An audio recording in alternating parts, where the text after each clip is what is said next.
Petrol, diesel અને ગેસના જથ્થાને લઈને આમ આદમી પાર્ટીના ધારાસભ્ય ગોપાલ ઇટાલિયાએ પોતાની પ્રતિક્રિયા આપી હતી. તેઓએ આ પ્રતિક્રિયા વિધાનસભા મીડિયા રૂમ ખાતેથી 23 માર્ચના સાંજે 5:30 વાગે આપી હતી. છેલ્લા ઘણા સમયથી આ જે આંતરરાષ્ટ્રીય યુદ્ધની પરિસ્થિતિ થઈ એના કારણે ગેસ, પેટ્રોલ, ડીઝલ વગેરે જીવન જરૂરી ચીજ વસ્તુઓની અછત અંગે લોકોમાં અનેક અટકળો ચાલી રહી છે. પણ સરકાર તરફથી સત્તાવાર રીતે સ્પષ્ટ રીતે કોઈ પણ પ્રકારનું નિવેદન આજ દિવસ સુધી આપવામાં નથી આવ્યું. ગોળ ગોળ વાતો કરવી, અસ્પષ્ટ નિવેદનો આપવા, પબ્લિકને જૂઠી બાહેધરીઓ આપવી, એવું કામ કર્યું. પણ ખરેખર ગુજરાતની પાસે પેટ્રોલ, ડીઝલ અને ગેસનો કેટલો જથ્થો છે અને એ જથ્થો હવે પછી સરકાર કેવી રીતે જનતાને આપવા માંગે છે એ બાબતે ક્લિયર કટ મુદ્દાસરનું સ્પષ્ટ નિવેદન સરકારનો કોઈ માણસ આપતો નથી. અને એના કારણે જનતા ગૂંચવાય છે, મૂંઝાય છે.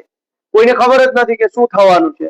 મળશે, નહીં મળે, મળશે તો કેટલું મળે, નહીં મળે તો ક્યાં સુધી નહીં મળે. કોઈ પણ પ્રકારનો સરકારની સ્પષ્ટતા નહીં હોવાના કારણે લોકોમાં અફડાતફડી ફેલાય છે. આ સારી બાબત નથી. કોરોના વખતે પણ આવી અફડાતફડી ફેલાઈ હતી, નોટબંધી વખતે આવી જ અફડાતફડી હતી અને વળી આ પાછું ફરીથી આવું થઈ ગયું.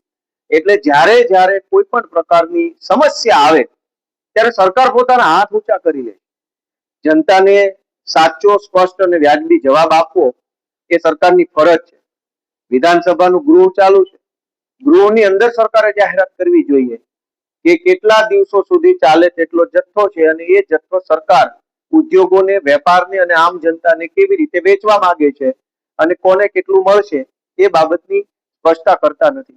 આ સાથે મને તો એક એવો વિચાર આવે કે આ ગેસ ને પેટ્રોલ ને ડીઝલનું જે કાંઈ કામકાજ છે વિતરણનું, જથ્થાનું, એ બધું કામકાજ ગુજરાતના બુટલેગરોને સોંપી દેવું છે.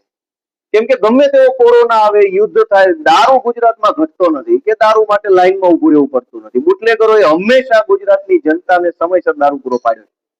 આજે જો ગેસ કે પેટ્રોલ કે ડીઝલની ઘટ પડતી હોય તો સરકારે એક વખત ખાલી બુટલેગરોને ઈશારો કરી દેવાની જરૂર છે કે આ વ્યવસ્થા બુટલેગરો સંભાળશે. પછી જો હોમ ડિલિવરી ના કરે તો કહેજો.